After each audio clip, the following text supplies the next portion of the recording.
Hi, Meletis. Good afternoon. It's great Hi, to have good you afternoon. on the podcast again. We are recording the second time, so because we had some technical difficulties, but Yep.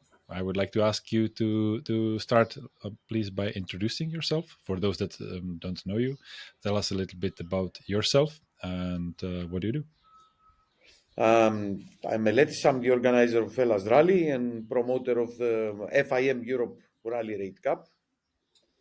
And I'm a farmer and at the same time, some event organizer. Some event. It's not just some event. It's perhaps the one of the most famous rallies in the world, Hellas Rally. Something that maybe all of us rally enthusiasts look forward to.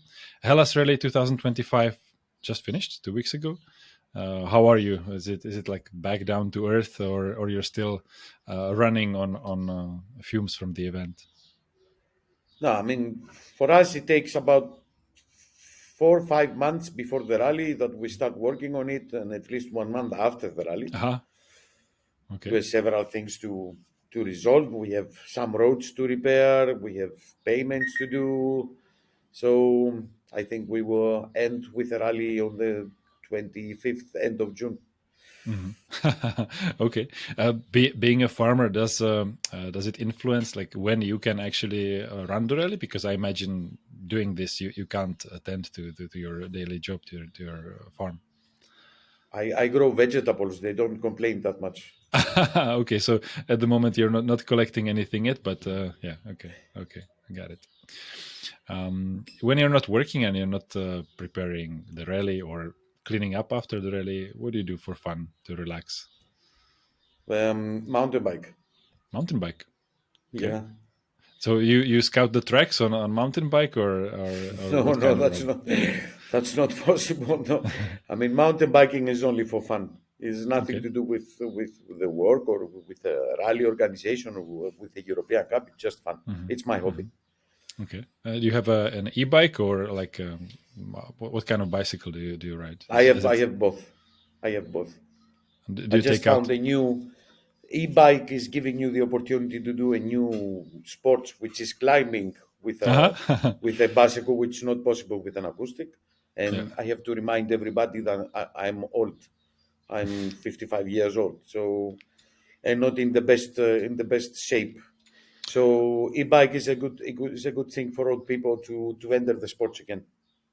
Not just for old people, but yes, definitely this is one of the benefits, that people who would maybe not go out at all suddenly have Yeah. the possibility to go for rides more often, longer, and for maybe those that want to train the downhill part, the e-bike, in my opinion, is great because it gets you everywhere faster. So yeah, I nice to see. strongly recommend it for all motorcyclists, all racers. That is one of the best practices you can have, especially around your house. If you don't have the possibility to take the trailer and the bike and go somewhere far, etc., etc., I think it's one of the best exercises you can have. Mhm. And And also, I recommend for a lot of people that it's not only physically good, but it's also mentally good. to get out there in the nature. Yep, yep. Yeah. And speaking of training like this, what would you recommend on the bicycle? Is it like intense rides or long rides? Because rally Whatever days you do can be. is Yeah. whatever you do is good exercise. First of all, physically, you get more Mhm. stamina. You improve your breathing. You improve, but you improve your writing a lot. You learn how to brake. You don't have an engine. You're using inertia more. You're using a lot of stuff that we can't do. You don't need to do on a motorcycle. So for me, is a great training. But definitely balance is also involved, and yeah, reading the track, finding the Yeah, best path. everything is different. Yeah, Yeah, yeah, I exactly, definitely exactly, recommend. exactly. One thing to note is, when I started motorcycling years ago, and I had like an intense summer riding almost every day, and then I got on my bicycle. I would, ride on the road, and then try to bump up the pavement, and I would hit the clutch, right, to slow Yeah, down, but I completely break down. So I had a exactly. little crash. But definitely, what it was recommended is to switch the brakes, to have at least the front brake on the same location, so on the right side. Yeah, Yeah, just you small can do remark. that. small remark from me. Okay, so let's talk a bit more about Hellas. I would be interested in what kind of team does it take to set up, because I imagine this must be a huge undertaking, lots of people. So how many are the core team of Hellas, and how many and what kind of people do you bring on board on top, like just for the event? Well, the last 5 years that the rally has grown significantly in terms of entries.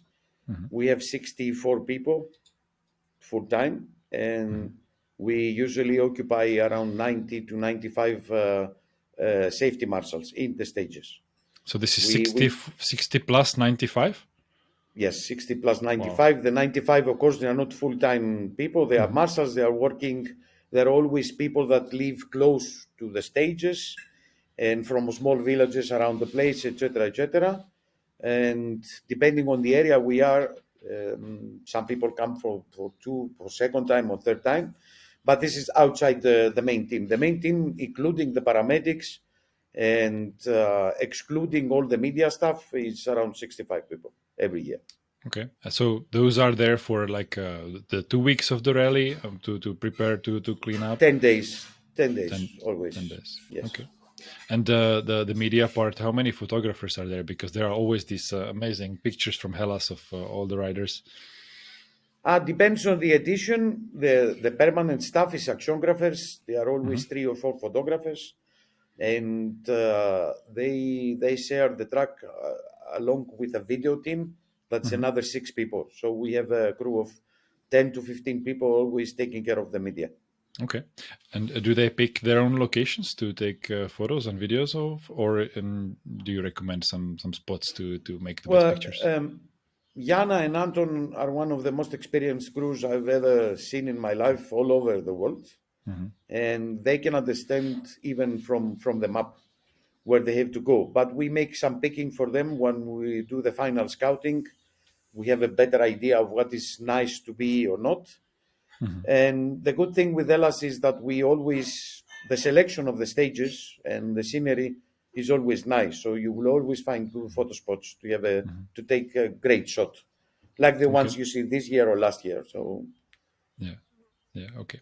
A little bit of a question to the previous one. Is any one of these 60 people involved with the rally for the whole year, or is it like a secondary job or something you do as a hobby for fun? How does that work? I have a small team of 9 people that work for me also in other events, not only in Hellas Rally. We do some other minor races throughout the year, some locals. We try now to start a new format rally, which is 24 hours that we want to evolve to 48 hours with night stages. So this team is the core team that works behind it. It's not full time, of course. You understand that. Yeah. The other people come on a demand basis. So we need to have some people that do specific job. The paramedics, we have a specific team that we work with for many years from Poland. One of the best medical teams I've ever had in any rally in the world. I've been involved before. And we are trying also to develop a team on our own here in Greece. So we are trying to modify some 4x4 vehicles, very capable vehicles. And we have found people that are certified in mountaineering rescue. So we're trying to create also a small team on our own, and we combine the forces with guys from Poland to make a good medical team. Okay. How many people are involved from the medical end of things, and how many cars? How does that work? This year we had 26, and we had 8. We had 4 off-road ambulances, 4 normal but mobile clinics, not standard ambulances. And we had 2 cars with paramedics, but very well trained and certified paramedics that we had. 1 doctor on a bike, and we had 1 medical station also in the bivouac. Okay. How busy are these people? Are there lots of accidents on Hellas? Not so much. I mean, taking under consideration the number of participants, this year was 169 bikes in total. A number you should expect of accidents like 6 or 7 throughout the rally. Okay. But we are happy and lucky and maybe well organized as well that we don't have any major accident. That's very important for us. And I'm talking about any terminal incidents or really bad. We never had one. I think it's 50% luck, 50% all the rest. Okay. How do you then spread out all these people on the track? Do they have like their predefined locations, or are they somewhere in the middle and ready to roll out? No, there is a safety plan that we work on it for at least 45 days before the rally. And when we make the tracks, we take under consideration not only how fun or how nice it is for the competitors, we take under consideration how safe it is and how easy it is for us to approach an accident during a special stage. So we care a lot how fun it is for the riders. But if it's fun for the riders but dangerous, which means I cannot approach with an ambulance, we usually cut it out. Okay, I understand. Now, with the progression of all these kind of safety devices that we have, airbags, neck braces, is there something that, or do you see impact in this, that it helps the riders to protect themselves from severe injuries? I think by default, all the riders that do rally, no matter what is the level, they must all use an airbag. I have seen it now working in my rally as well, and I have seen it in other rallies. I have seen the progress also in Dakar and the World Championship. I think that we should all take it for granted that we should all wear an airbag, no matter if it is required by the regulations or not. I think it's absolute necessary, like neck brace 20 years ago. People, when it first appeared, this lead neck brace, they all laughed. They say it's extra weight, it's too much, and I can't move that well, blah, blah, blah. But then by statistics, by numbers, you can see that we have less and less paralyzed people because of this neck brace. I think airbag is a very, very important tool. It's more important to have an airbag than a fancy exhaust pipe that costs 1,000 euros. Yeah, I'm coming to the same conclusion. I'm quite sensitive to heat. I feel like I get hot quite easily, so I was always putting it off. But I've heard such good references from people, having from small to bigger accidents, and they get up and they say that they feel like they fell in a pillow. That it's always good for their peace of mind when they're in the air, like you feel the pop, and then the landing is going to be soft, and it can prevent some major chest back, even the. To my experience, having a broken bone, a broken leg, or a broken arm, or a broken wrist, or stuff like that is something that you can fix. That's normal. But spinal cord injuries, for me are the most important. So there are people who are investing millions of euros on research how to recover. These guys, probably you know about it. This Wings for Life institute that is investing money on some research for spinal cord injuries. The airbag can prevent these injuries by 80% almost. And we have an example on this last rally this year. One guy had a crash with 15, maybe 20 kilometers per hour in a riverbed. But it was a really nasty crash, and he had some spinal cord injury. Hopefully, he's pretty fine. He's walking. He's on his feet. He has recovered. But we can see that without an airbag, this possibility is much higher than with an airbag. Okay. So I strongly recommend it. Okay. Would you recommend it to every level of rider, or is it okay? No, we recommend it to everyone. Even because the beginners? for all the problems that are created because of the airbag, like you said before, it's getting hot, and I'm very sensitive to heat, etc., etc. There is always a technical solution for this. There is special technical underwear for 50, 60 euros with a cooling effect fabric that can compensate the extra heat coming from the airbag. I think as the time evolves, the companies will make more and more research on the fabrics they use for the airbags can solve some problems like that. But I mean, extra sweat is nothing compared to something more important. You understand what I'm trying to say? Yeah. And a friend of mine, convinced me quite a lot. He said that it's like insurance, that let's say, you can realistically use the vest maybe for 3 years if you do some every year a couple of races, and then it becomes obsolete. But still, it's let's say €1,000.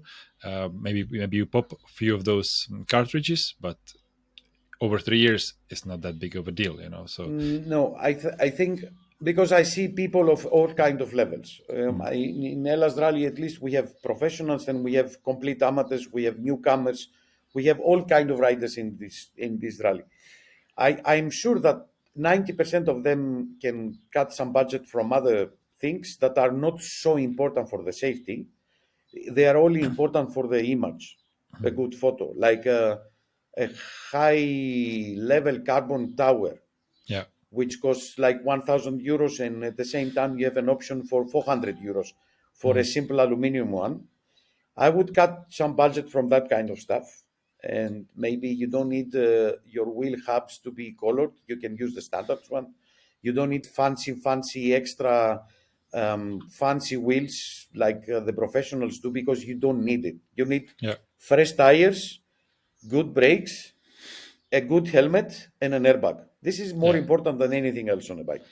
Definitely. It was really interesting to see Tobias Ebster in a couple of years ago when he was riding the European Championships, the Tooth Cup, and he would basically ride rented or sometimes his, but very default basic enduro bike with no modifications, stock pegs, no stabilizer, just a bigger fuel tank, the Hashimoto handlebar mount, paper roadbook, and he was winning races. So you have to understand this. The professional riders like Tobias or Ceruti, for example, the winner of Hellas this year, or I don't know, high-level riders who usually spend 70% of their time training, exercising just to ride a bike.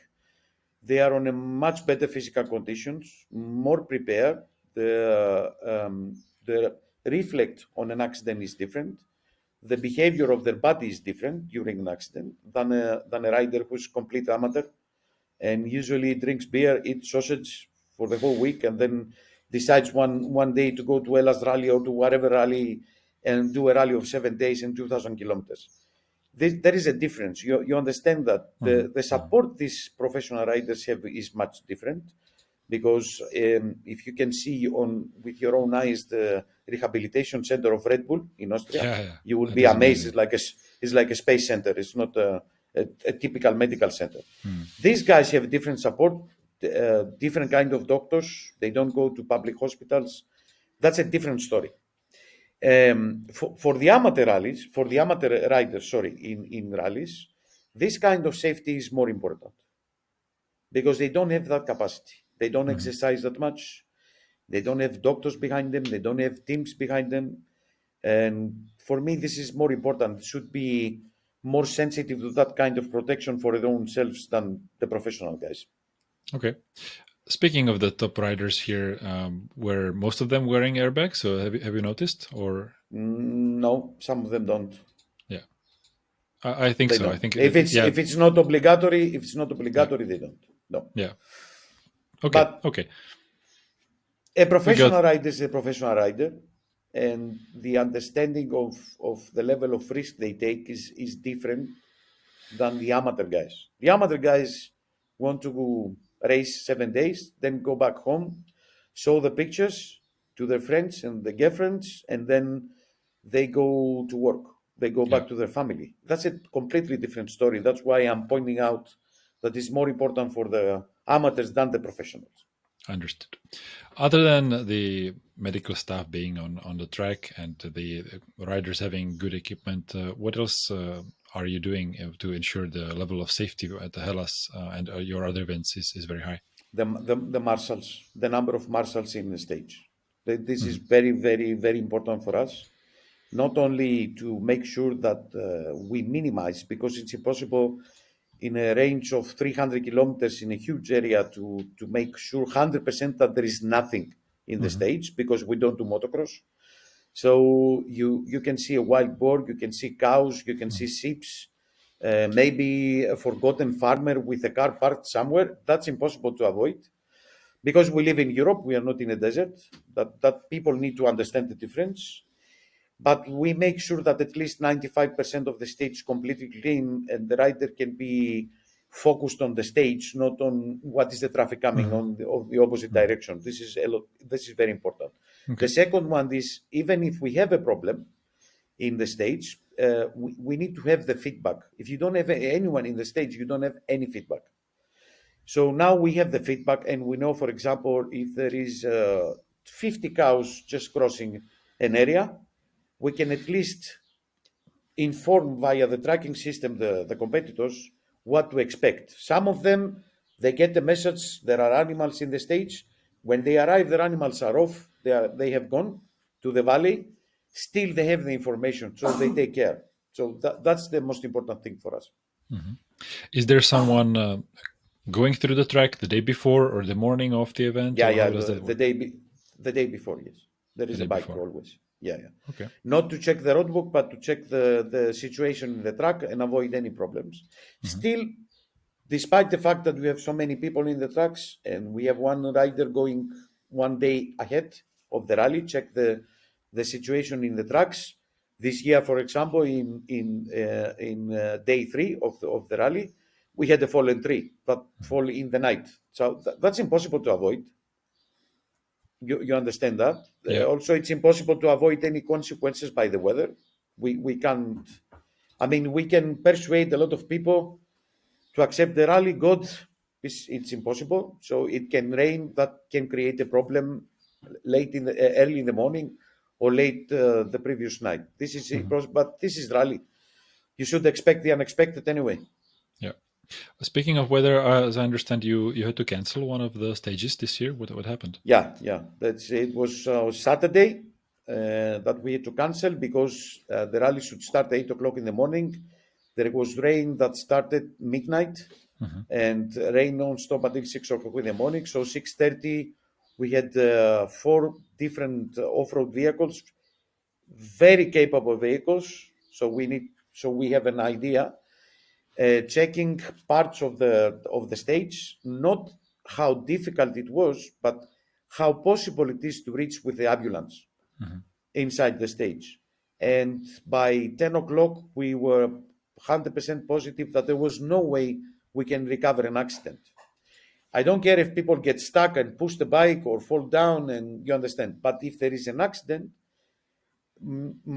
I cannot forgive myself for having one broken leg waiting 3 hours for an ambulance in the mountain. This is for me completely unacceptable. And unfortunately, I still do see it in other events happening. 3 hours for an ambulance. Yeah. This is not accepted for me. So this is the level I have set as my standard as an organizer.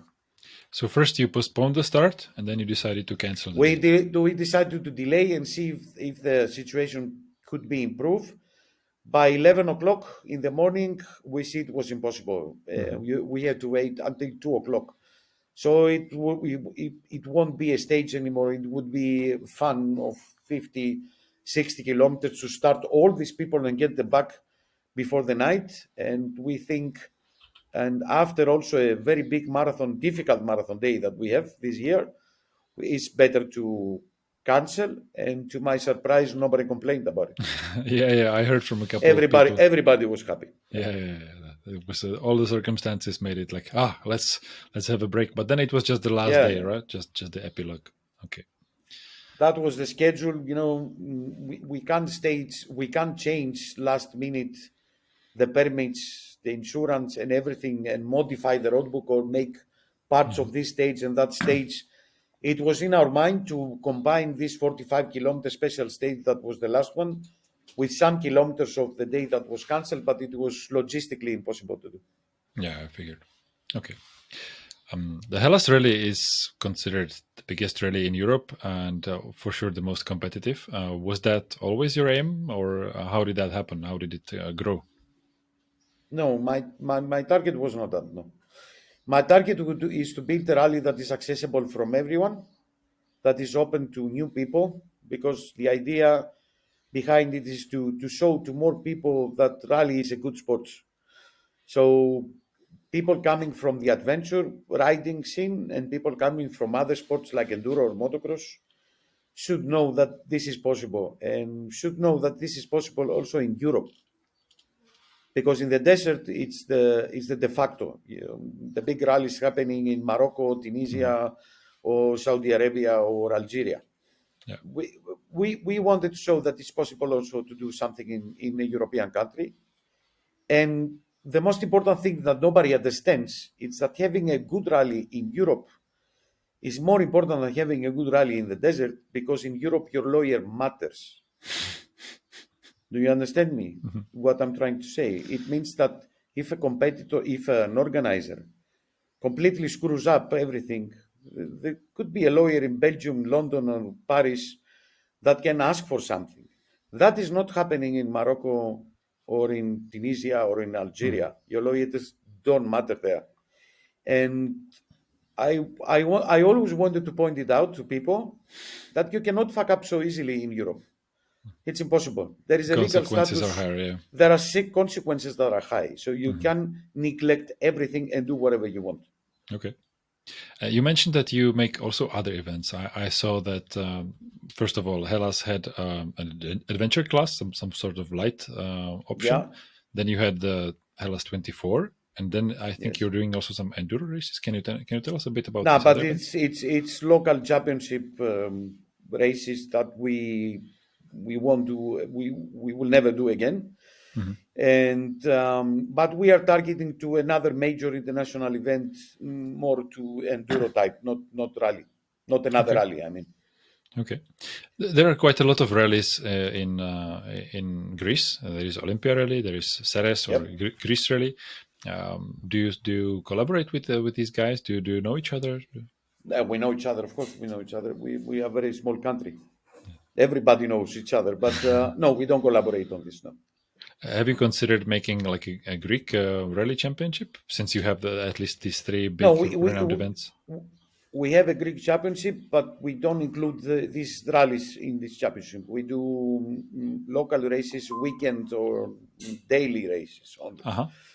And this championship started as an idea to grow the sports in the country.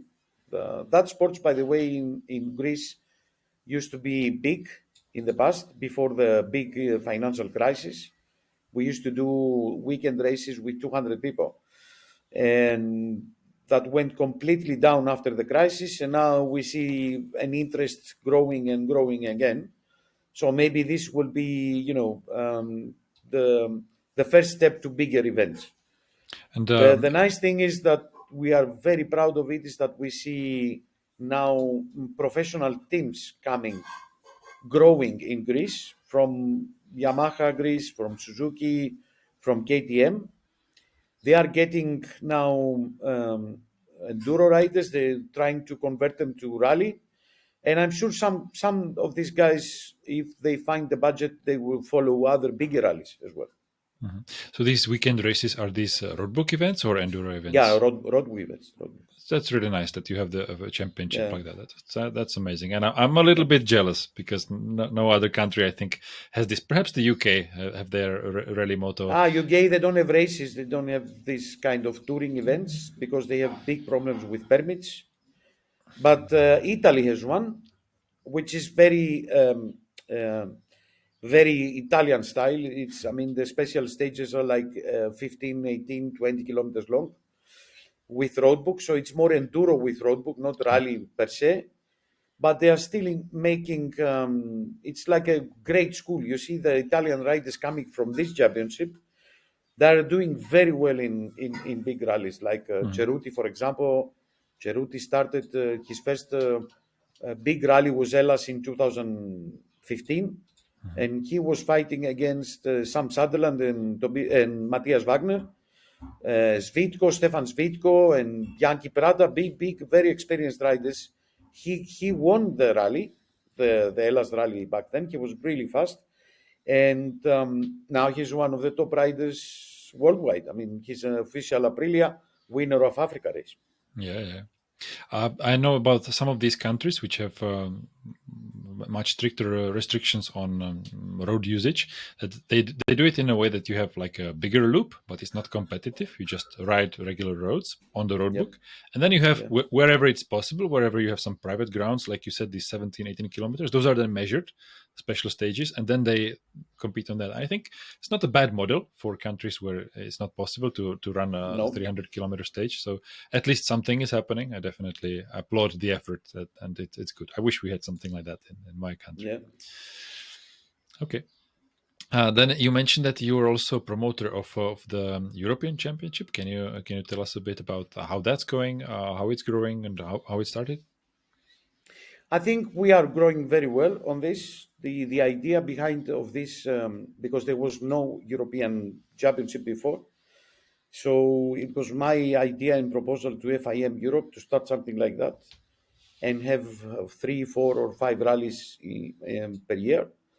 The thing is that we were very unlucky because we started 2019 and then 2020 and 21 was the COVID years, and it was almost impossible to have any rally anywhere in the world.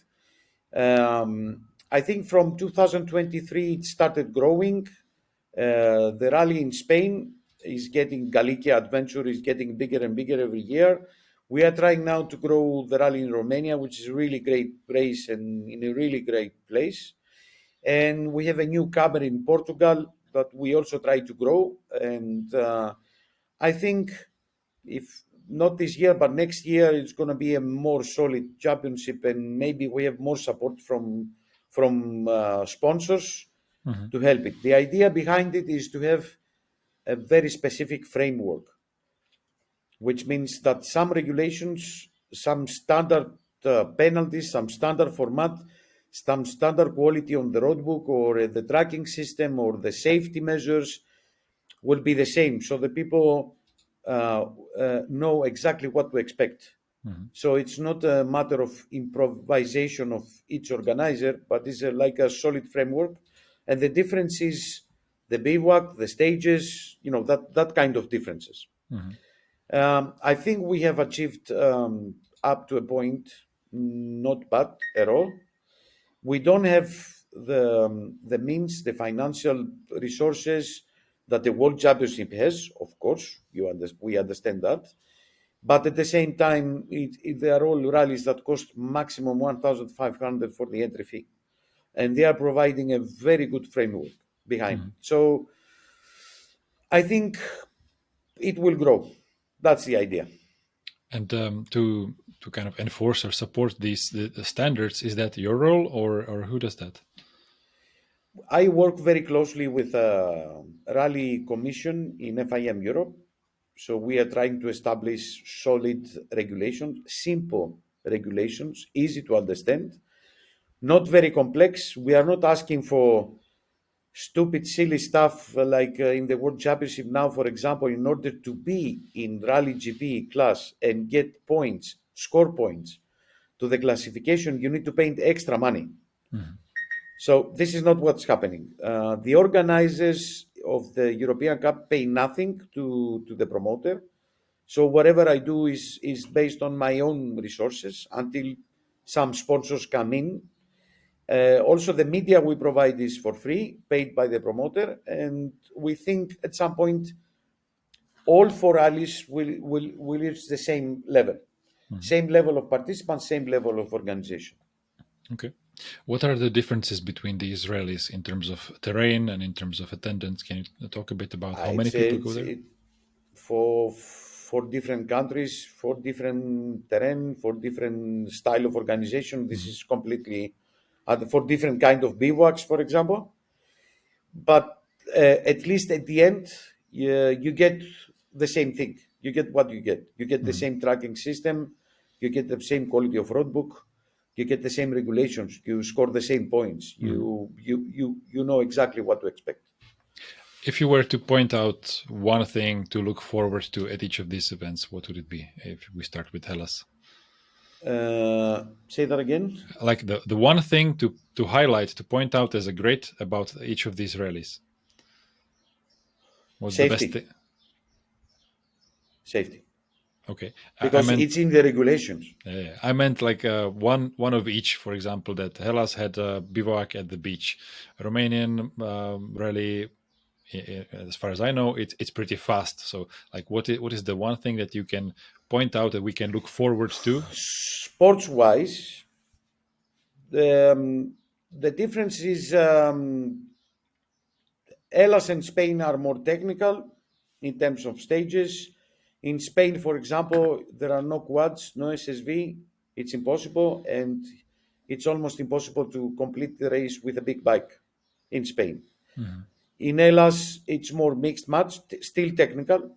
Romania is faster. The stages, most of the stages are more, they have more car mentality, but the navigation is good and the terrain is also nice. Romania is a beautiful country. If you haven't visited, you should go off-road.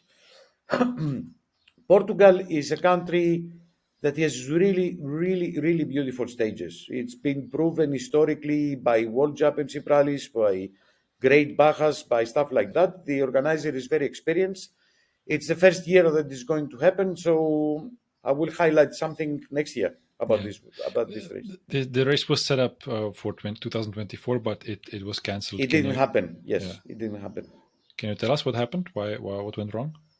Well, there was, let's say, a misunderstanding that led to a cancellation. That was published also to our surprise, literally last minute.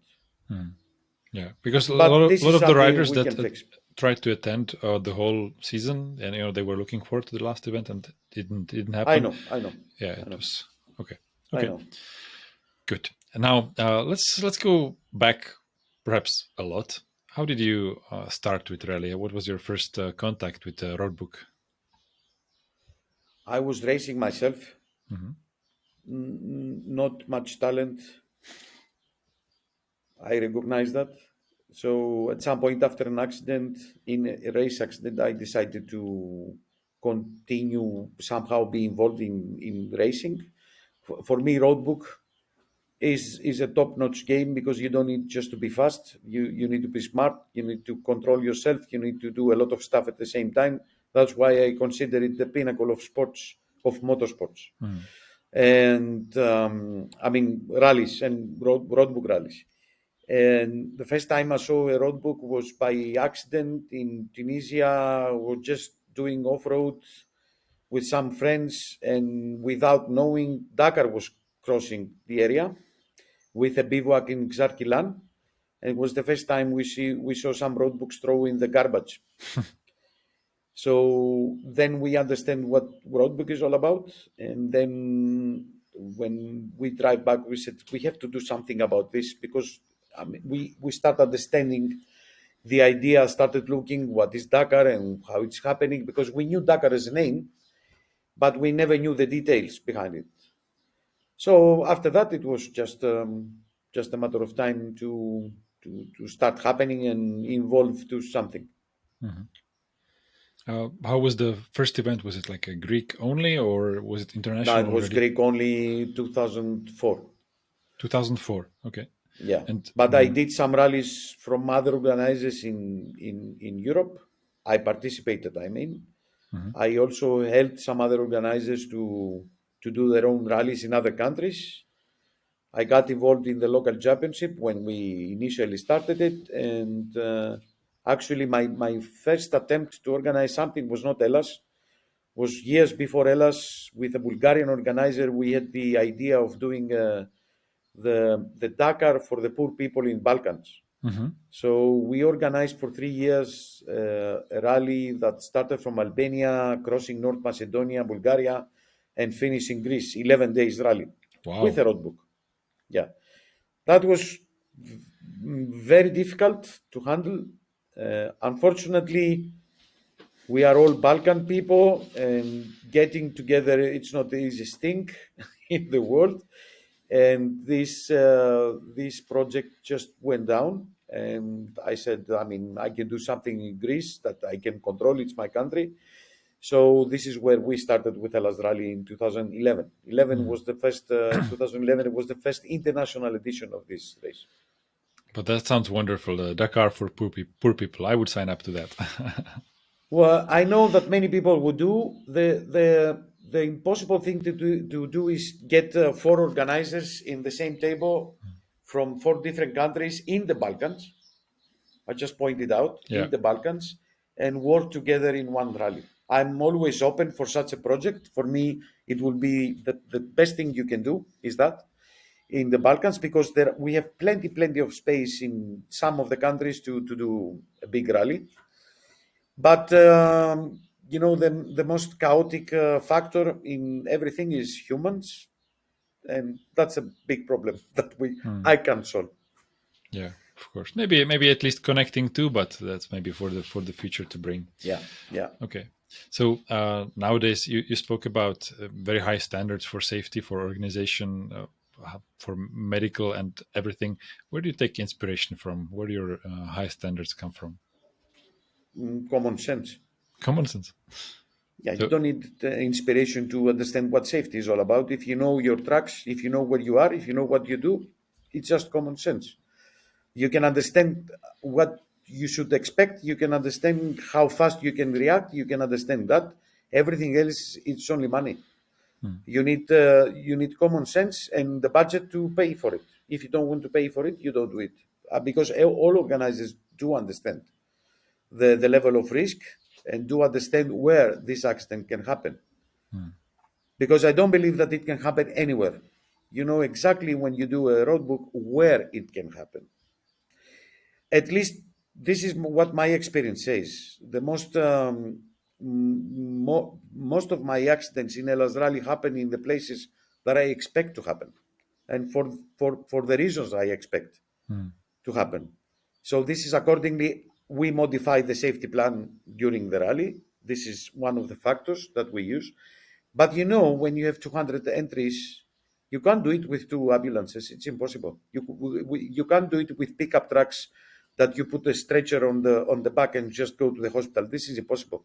You have the responsibility of people. One bad decision can affect somebody's life forever.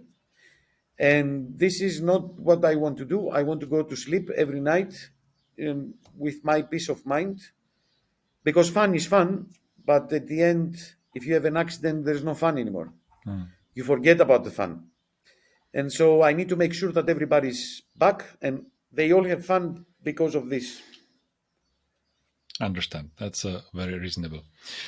Can you tell me about how the event is viewed in the region? Like, do locals support it? Do they look forward to it, or is it a problem to find new tracks and find new places?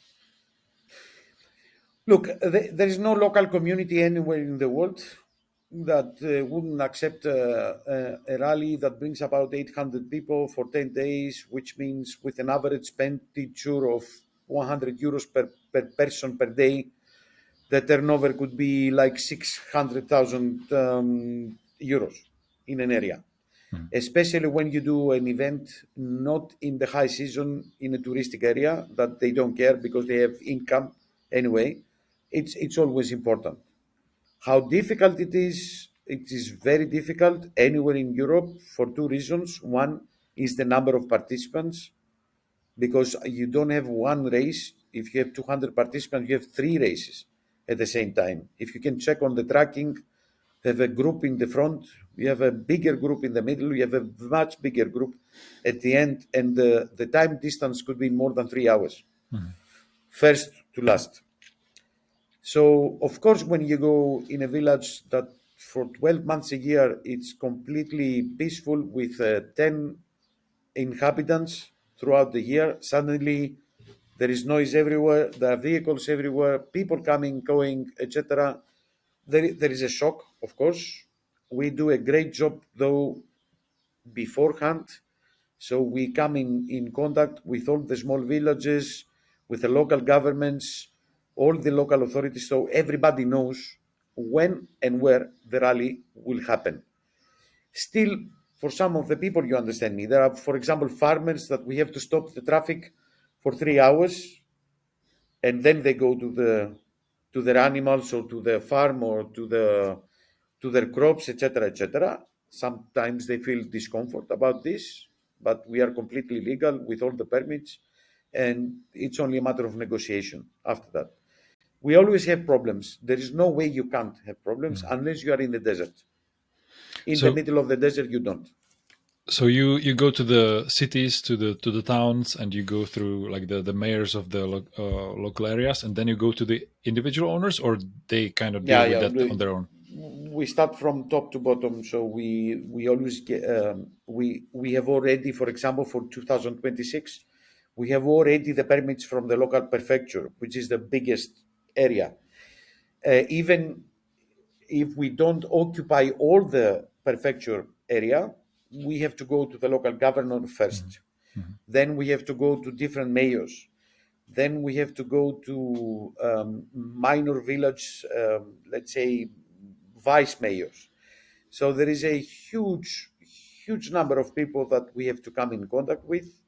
And the forest department, police departments, police headquarters, fire department, everyone is involved, especially this year that we were in an island and we were closing very close to public beach, and we have a bivouac in a public beach, which is very rare for Europe. To get a permit to do that, you have to talk also to the coastal guard. So you understand the public sector madness and lack of any kind of common sense is very well known everywhere in Europe. So you have to come in contact with them. So maximum 15th of July, we will have all the paperwork done for 2026. Nice.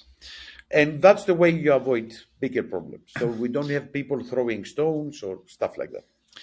Does it happen often that you don't get a permit for some area, or you kind of are so well established that you can go? Okay. No, but this is a matter of years of work behind, and also it is a matter that we don't leave a place with open accounts with a place, which means that if we have destroyed one road that is used by the locals, we repair the road the week after the rally. What kind of damage are we talking about? If you have 40 SSV crossing the same road 8 or 9 times in a week, so there is a damage for sure. And then the people that will try to cross this road with a standard pickup truck, we always have problems with that. They have problems with that, which is completely understandable. And we send a bulldozer and we fix the road, and that's it. So if you don't leave open accounts, you never have any problems. Okay. How does the roadbook track finding process work? How do you search for new areas to ride in? That's my holidays. Scouting is my holidays. Okay. That's a part of the rally I have the most fun. It just fulfills my adventure feeling, and for me, it's the most creative process is the scouting process, not the rest. The rest is logistics, regulations, a lot of stress, but scouting is the fun for me, and I do it myself always. And how much time does it take? 1.5 months. 1.5 months, nice. Yes, okay. Daily, And, 10 hours a day. And you do this like from the map first, or you know the areas, so you kind of put it in your mind? I'm old school. I do also the roadbook on paper. I don't use digital stuff. I don't trust Google Earth. I have some knowledge of almost 80% of the country because I'm an off-roader. I do off-road for many, many years. I have knowledge. I am organizing a rally in some areas, so I have a knowledge of the area. But then I never repeat a single roadbook second time in my life, I can promise you. And the people who come in Hellas Rally for the last 10 years, they will tell you themselves that they never did the same roadbook again in another edition. So I always look for this, for that, for the unexpected, for a new passage. Maybe I create a new passage just to make the navigation more tasty. Maybe I have to cut some trees. I have to get a bulldozer and open a new road just for the track to be interesting, not boring. And despite the fact that you are in the same area, you never understand you remember a place, you remember a spot, but you are sure if you are racing Hellas that you have never been there before on the same way. Okay, so you go out and you simply follow your nose to find new Yes. places and to close the Yeah, track. yeah. Okay, so Yes. inspiration on the spot. Okay, Yes. then how do you ensure that the track is balanced if you do it this way? You know, that it's not too fast, not too slow, and that it makes sense as a like a special stage. This comes with the years. It comes with the years. Yeah. I mean, you at some point you start to understand what people like, how people enjoy or not enjoy, or what kind of people come to your rally. There are people who I have Dakar riders in the past that said they spend more hours on the bike than they do on the Dakar. I remember one specific in 2014. He told me, if you continue the rally like this, nobody will come. So there are people that when they finish Hellas Rally, it's like they finish their own Dakar. They make a big step forward. There are people who come from the trophy. There are people who come to satisfy the sponsors. There are all kind of riders. The thing is that we start with safety and then we check how fun it is, how safe it is, and we need to make sure that nothing extremely unexpected can happen on this track. Mm-hmm. But then we need to have a challenge. Challenge not only riding challenges, but I mean also navigational challenges. And Hellas is famous for a trick note always on the last day of the rally. But generally speaking, do you prefer to keep the navigation more simple, entry level, or do you put in some difficult sections? It depends on the area always. Yeah, like what I mean is, in some events you can have misleading information or intentionally left out details to make the navigation a bit harder. Do you always try to make it as accurate and easily readable as possible? That's for the roadbook is 50% of a rally, and it must be 100% accurate. Tricky navigation doesn't mean missing information. That's a different story. Okay. This year, in 2,780 notes, that were the total of the roadbook, 2,780 notes, we had one note wrong, one, and it created a mess. We had to neutralize 1 kilometer of stage just because of one note wrong. This is not what makes the navigation challenging.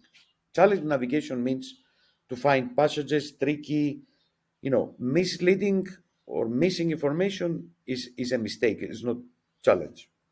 Understand. Then how do you actually go on the roads? Do you use a motorcycle, quad, car? No, I use a car. I use a car because I want to spend 10, 11 hours a day, and I want all my equipment available, like chainsaws and ropes and a big winch to get a rock out or remove a tree, and shovels and tools and stuff like that. So we are two people for safety reasons. Mm-hmm. And we work together 10, 11 hours a day. And that takes more than a month to finish. Okay. Then there is another person, a very special edition of, it's my edition of a Jimny.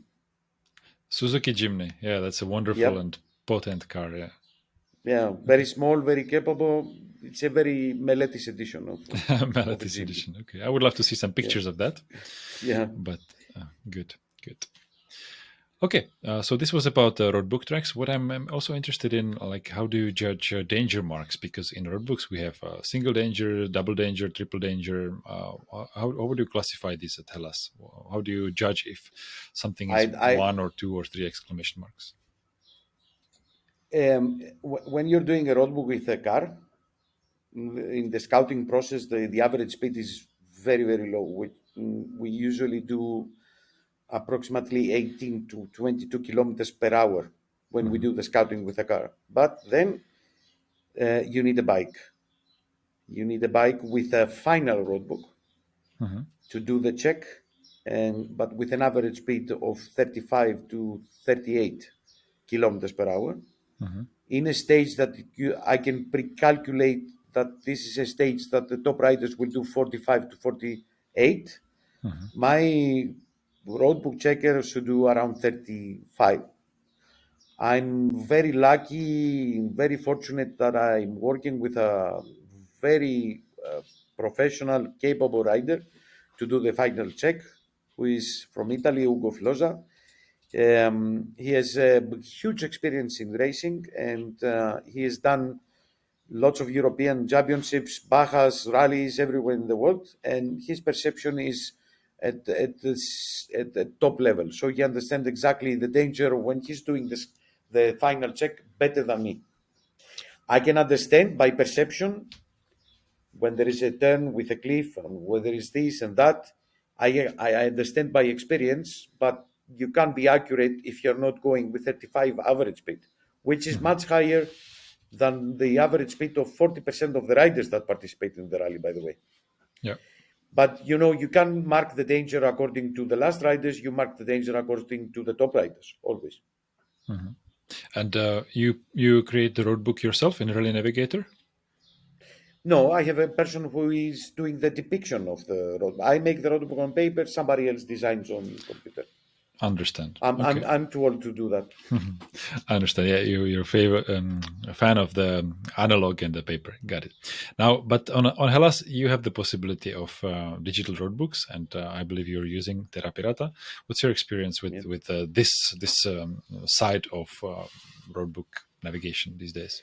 Well, Terra Pirata and every roadbook distribution platform, they are cool software guys that are doing a good job. The problem with electronic roadbooks are still the hardware.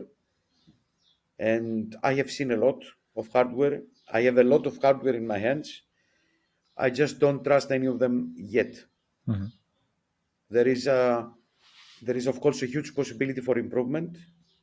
The thing is that I will tell you this, in Dakar this year, they had to fly a helicopter in a refueling point with 2 tablets for, I don't remember which guys were.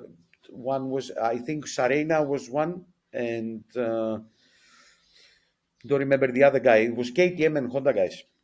Top riders in the top 10 of the rally, they had to wait for 2 or 3 minutes in the neutralization zone for new tablets because the tablets were not working. One of my friends racing in Dakar, in Malemoto this year, he told me that he has a problem with the tablet almost 50% of the rally. He had to tap on the tablet to work every 2 or 3 hours, which means that the hardware is not yet proved themselves as far as reliability concerned. Yeah. I think there are technical solutions. I'm an IT guy myself, but I have left this field for many, many years. I think there are solutions. Probably they are still very expensive. And I think if we have to go to digital, we have to go to a digital replication of the paper, not anything else behind it. So Terra Pirata, for example, to which I congratulate them, I asked them for a special edition of a distribution software without anything, without tracking, without speed limits, without validation of waypoints, without nothing, without telling you that the next node is coming, etc. So it's just roadbook. You scroll the roadbook with your remote control, and you see the next node. And that for me is the most important. I mean, I give you a number.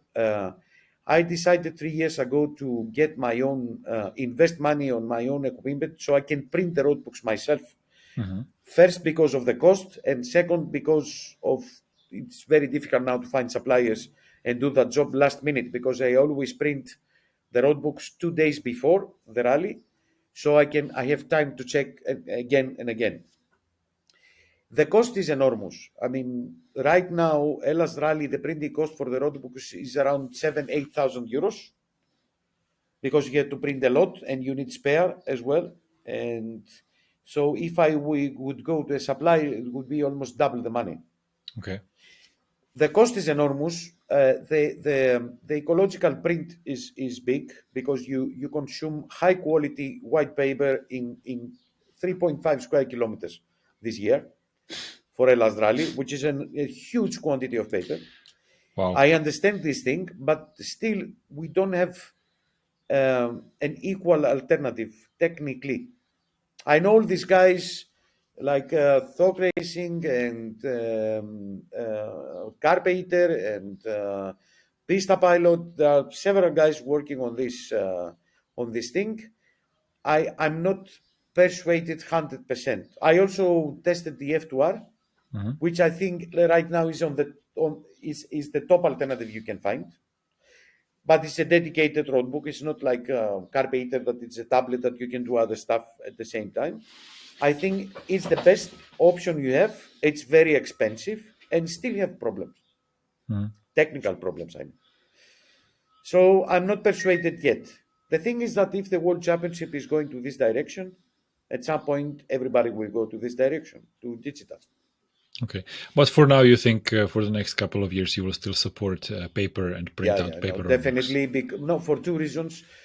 The one is that I don't trust the devices yet 100%, and the second one is that we are taking out this nice rally tradition of getting the roadbooks in the afternoon, sitting on a table with markers and pencils, discuss with other people, because that takes out the benefit from a good navigator. I always disagreed with FIM also for this delivery of the roadbook in the morning, 15 minutes before. I know why they did it. Yeah. I know why they did it. They did it because some of the big teams, they were paying crazy money for mapmen to pre-design the route and find the cheats and etc. etc. I understand that. I think they had other ways to fight this problem, not this one. But I think we are missing this nice taste of rallies this afternoon after the briefing, groups of people in tables marking the road books, coloring, etc., etc. I miss it a lot. Now I see people scrolling on their phones through the PDFs. Yep. Yeah, so but I guess it works either way. Okay. Can you tell me a bit about what classes you have at Hellas Rally? I know you introduced the adventure class this year, or a light, however you call it. What other classes are there? We created a light class, which was a shorter version of the rally, but with roadbook and some GPS waypoints, so you can find your way if you are completely lost, which didn't have any success this year. All the people wanted to do the normal rally. Even some people who registered in the rally light class, they transferred before the rally to the normal class. We are planning to change something on this for next year, but it's not official yet, so it will be around mid-July, something about it. Yeah. The thing is that it's not easy to handle two different routes at the same time with the same bivouac. If you have 200 people in the rally, you can handle another 100 people in the adventure class in a different route because you need different safety, you need different crews, you need more marshals. The logistics are not so easy to handle, and the problem is that you put too much pressure on the area. You have too many vehicles around. So you understand the problem is that if you have to close the traffic in an area for 5 or 6 hours during a day, that creates problem to the local people. If you do that in two different areas, it becomes even more difficult. So we will see what will happen with this. I understand. Nowadays, we see the trend of more and more people entering rallies on adventure bikes because adventure bikes in general are becoming more and more popular. Can you estimate what's the percentage of riders on bigger bikes than, let's say, 500 cubic centimeters on Hellas? It's always a minority, for sure. But the numbers are now amazing because when we started promoting this, I think we are the first rally in Europe who promoted that class very much in the beginning and we work a lot with Touratech back then to promote this idea, and we never expected that it would be so big now. Of course, you have big marketing budgets coming from the manufacturers now. They all want to invest money on this class. Yamaha for many years, and now I see Honda starting, KTM is doing it, because I think this is the market segment that brings more money to the manufacturers than any other. People would still prefer the smaller bikes because it's easier and more competitive. But for a surprise this year in Hellas Rally, which was a hard technical rally, the winner was an Aprilia. Didn't he win also last year? No, not last year. He didn't, but he was in the podium last year. He was the winner this year, and he was the winner with also the first participation of Triumph in a rally with a 450 bike. That was the first time that Triumph does something like that. So an Aprilia 660 has to compete another with a 450. But he was the winner. He was the best. He was the fastest. He win. It's quite surprising that even in Africa, in the eco race, that the big bikes have an advantage there, because I guess the percentage of difficult dunes and difficult tracks is lower. But it's different than Hellas. I don't know how young you are, but I have to remind you that once in Dakar and in the World Championship there were only 950s, 1000s, and 750s racing, not 450s. Do you remember that? I remember stories of it, and I was a child when I saw it on TV, but yes. No, I mean, even before that, in the 80s, 1980s, when these rallies started, there were several, not only the Dakar, you would only see the XTs, the XL 600, 650, 700. The bikes, you couldn't see a 450 or a 300. You couldn't. So it is proven by default that in the rallies in the desert, the big bikes have a benefit. Why they changed is in the World Championship is another story. It's because some manufacturers didn't have a big bike, but they all had a motocross 450 that they could start working on a rally bike. That is why they turned to that 450, even if they said that they do it for safety, because right now the average speed in Dakar with the 450s is about 6 kilometers more than it was with the 950s or the 690s. So it's because it's more accessible to other manufacturers to enter the game. That's why they did it. But by default, the desert rallies are made for big bikes. Okay. If you were to say what was the, let's say, best era for a rider perspective, was it the dual cylinder 1000cc bikes? Was it the one cylinder 700s in the early 2000s, the 690s and so on, or now 450s? I really didn't understand the question. Okay, what do you think was the best era for rally riding or rally racing? Let's say in the world, but primarily I meant in Dakar, where we are all observed. Was it the small, old, like you said, 550, 600, 750s, okay. or the big dual cylinder bikes like the Super Teneres, the Africa Twins, the it was the nine. It was. I think the best was when Yamaha was racing with a 750 Super Tenere, and Honda was racing with the Africa Twin, and Gaziva was racing with the Elephant. It was the best era, but not because of the bikes. It was because of the format of the race. That was really, really marathon rally. That was a completely different story. Now it has become more and more like very fast motocross with a roadbook. And if you check the itinerary of Dakar, nowadays, out of 8,500 kilometers, almost 50% is special stage. They have to do 250, 300 kilometers liaison stage. They start 5 o'clock in the morning to get a start at 8:30 in the morning and do 240 special stage. Back in the 90s, you will see that they were doing 900 kilometers time stage non-stop. They had to stop only for fuel. That was the essence of rally raid in the past. And it's just a coincidence that at this era, there were only 950s, 750s, and 600s. That's the thing. I understand. Okay, let's talk about the perfect bike for Hellas.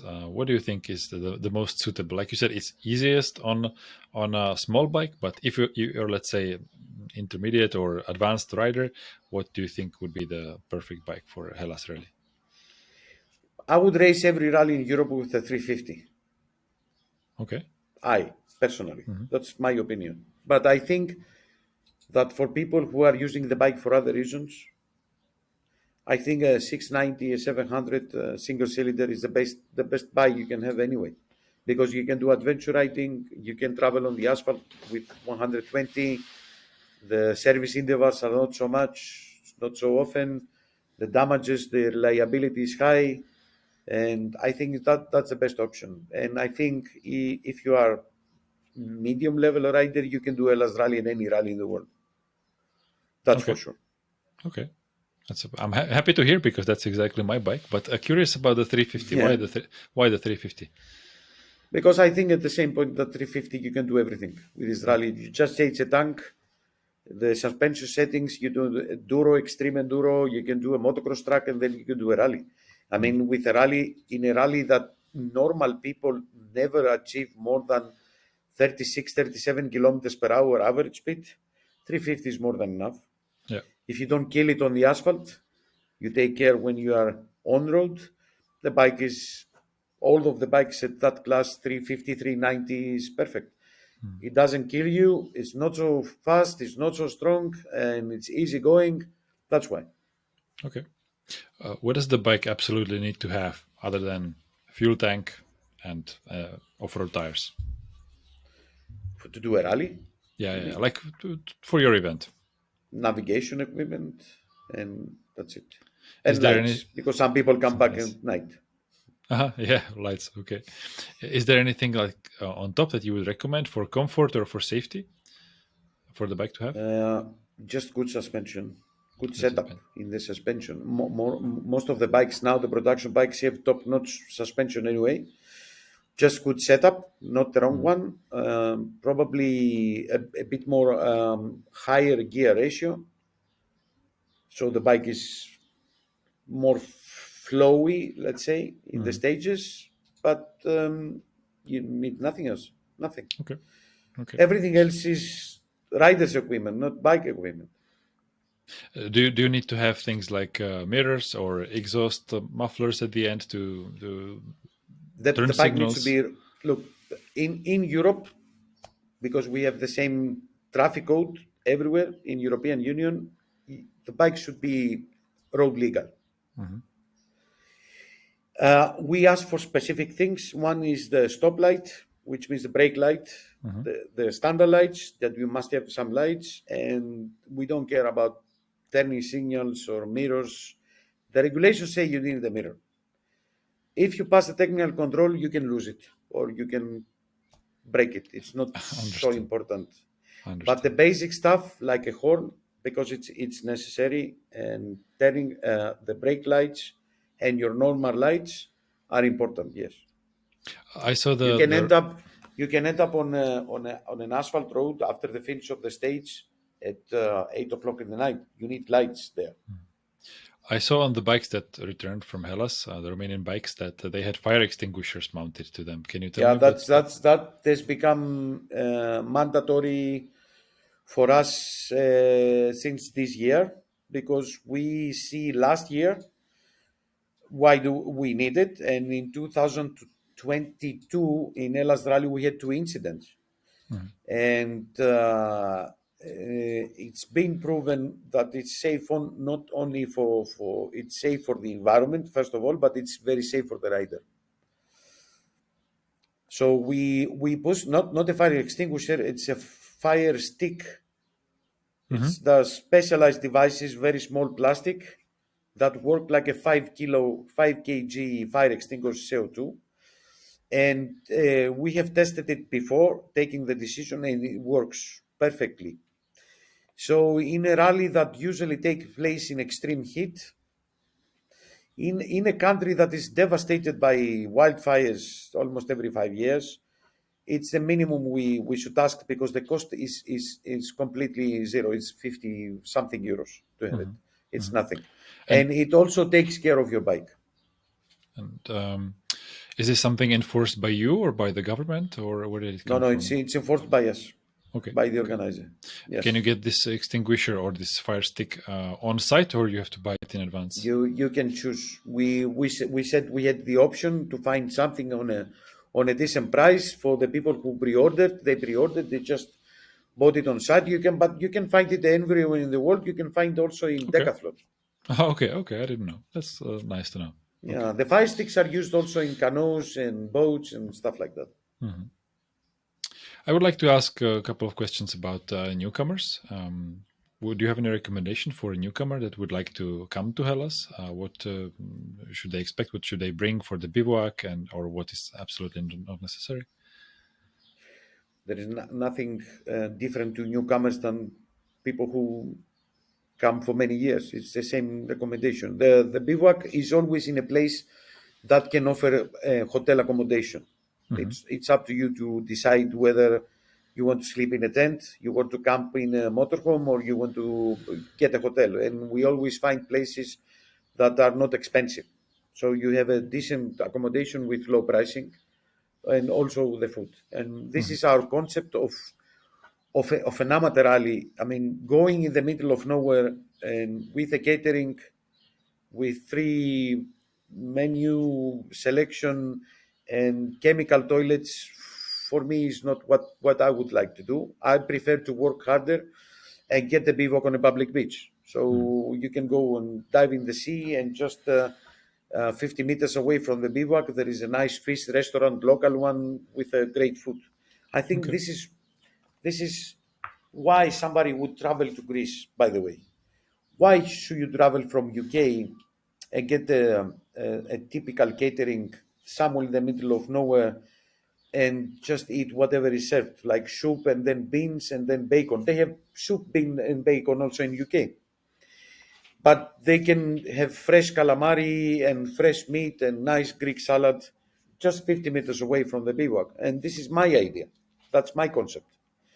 So I know many rallies are doing different because they are following the format of the Dakar or the format of Rally du Maroc, for example. But this is a different necessity because these rallies are taking place literally in the middle of nowhere.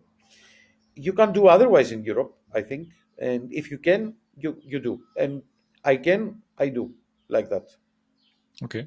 So how does it work? You have your space in the bivouac where you have it reserved for the whole week. And then when you're done servicing your bike, you just go to your hotel and you find food wherever you want? Yes. Your food is open, is free, and you can choose between fish, meat, or pasta, or whatever. I mean, this year we had all kinds of food. We didn't have sushi, but we have a lot of fresh fish directly from the sea to the restaurant. So people enjoyed. And there was enough space for, like you said, 800 people attending? There was enough space. We take...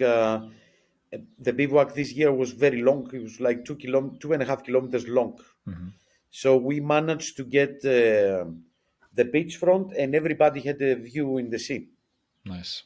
So it was like more holidays. I mean, some people, I think, and I'm coming back to your comment before we started the interview, some people may miss this bivouac thing of everybody be around each other and have some discussion. That could be different this year because the people were spread out and not around.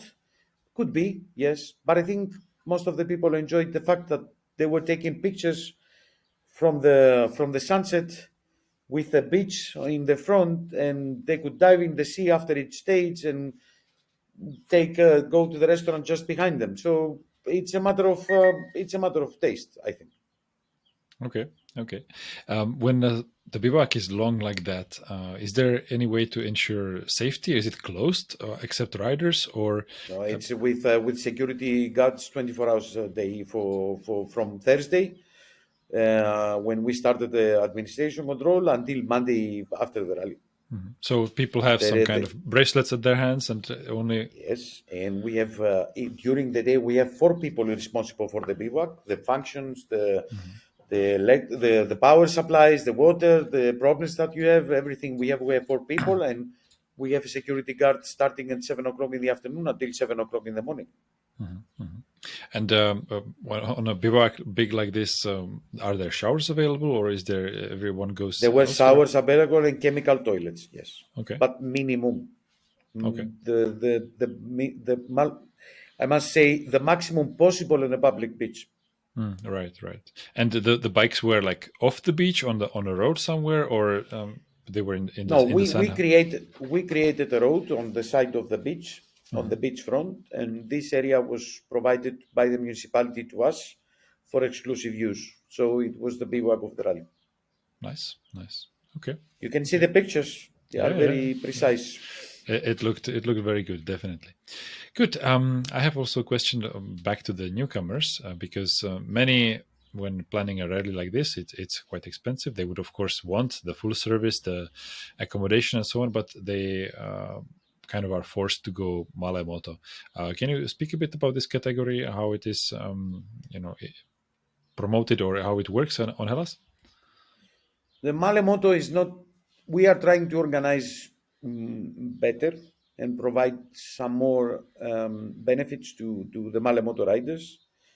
And we are under negotiation now with a sponsor to provide the gazebos, so they will find a series of gazebos that they can do the service underneath if they don't have their own. Most of the people come with their own equipment anyway. When you say gazebo, it is like a tent, or like a tent? Yeah, yes, it's like a racing tent 3x3. Okay, got it. Yeah. So maybe we will provide that.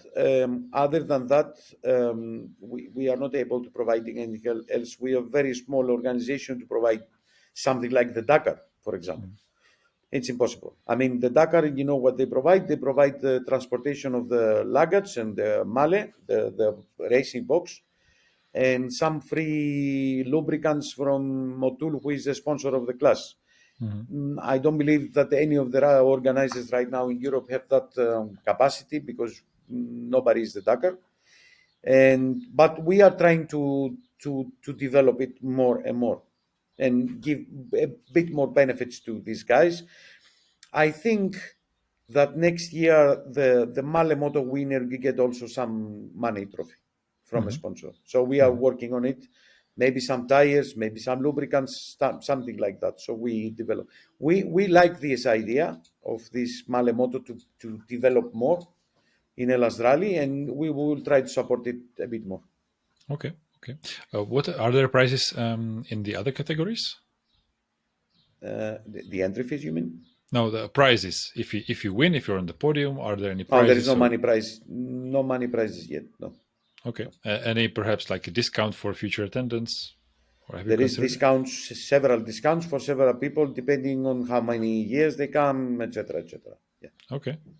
Could you be specific about how it works? We publish every year. We will publish for next year as well. Okay, then I will link to that. Good. Yeah. My perhaps last question. I'm interested in what keeps you going. What keeps you doing this year after year? What do you get out of it? Why does Hellas keep going and growing? Well, I will repeat myself. No normal person can be part of this game from any side, from organization or being a participant. So we are not normal people, and it means that we keep on going despite all the problems, the stress, that stuff. And I am not a professional organizer. I don't make my living out of it. It's a successful rally indeed, but it doesn't mean that without the rally I wouldn't be somewhere next day. Since we are not normal people, there are several competitors who finish the rally and say, never again. I will never do a rally again. And I'm telling you, if we make this interview 1 week after the rally, I would say this is the last rally I do. I don't want to be involved in this thing anymore because for many reasons. And right now, as I told you, by 15th of July, we will announce all the details for next year. I don't know what keeps me going. Probably is how much I love this and also ego. I don't believe that there is anyone trying to become or is already an organizer without an ego bigger than his size. That includes me, myself. I'm not excluding anyone, and I'm pretty okay with this. It's because sometimes when everything goes fine and everybody smiles at you and says it was a good one, you feel like you achieved something in your life, maybe, because in this small world of rallies, we are something. You are something. I'm something, and somebody else is something. Probably in a larger circle, we are nothing. And this is psychologically very, very important for people to survive and keep on being productive. You understand me? We need our micro world. We need our micro world to reward us somehow. And probably is one of the reasons that you do what you do and I do what I do. And some people risk their lives to be part of this world, probably because they have, they have something. They get something out of it. It's not always money, by the way, because maybe a lot of people will misunderstand it. It's not always money. I know people doing this stuff that they don't need any money at all. They can survive on their own without any problems. And still they do it, despite the risk and despite the fact that one day you are a hero, the next day you can be a zero. I have seen it in my life a couple of times as an organizer, by the way. And it's a lot of things. This is my child. This is something that was born by me. I worked a lot. I spent a lot of years facing the rally like a teenager, spoiled teenager with many psychological problems. Now my rally is a grown-up. It has matured with me, and I'm happy that we live together with this rally. You understand me? It's part of my life. It can't be without me. I can't be without it. So as long as I'm healthy and the planet Earth is on the right place, I will do the rally. I will. If I'm not, I will stop it.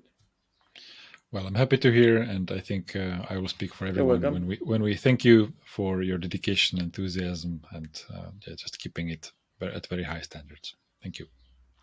You're welcome. Thank you for your time. And lastly, would you have any shout outs, anything you would like to say to someone perhaps thinking to come to Hellas in the future? No, not about Hellas, no. About rallies, yes. Just follow the sports. These guys, stop going to stupid events with no safety, no insurance, no regulations. Just follow the good organizations. There are plenty. I'm not talking about the last rally. I'm talking about many rallies. There are several events that are well organized with safety. They have insurance. They have a serious organizer behind that is not completely reckless. I have seen many reckless organizers in the past. I still see some. Just choose the right event and just follow the sports. These sports, as long as it's possible to have it, because at some point it won't be possible to have it anymore. It's an amazing world. And everything else is sterilized. Enduro, motocross, MotoGP is completely sterilized sports. If I take for me, the top is rally and then Isle of Man. Everything else is nothing. So that's my recommendation. I don't care if you come to Hellas. There are plenty of events to choose. I hope you come to Hellas as well, but follow these sports. Is a really nice world to be part of. All right. And that was it for the 12th episode of the Bivouac Stories. Thank you for tuning in. This was Meletis Stamatis of the Hellas Rally.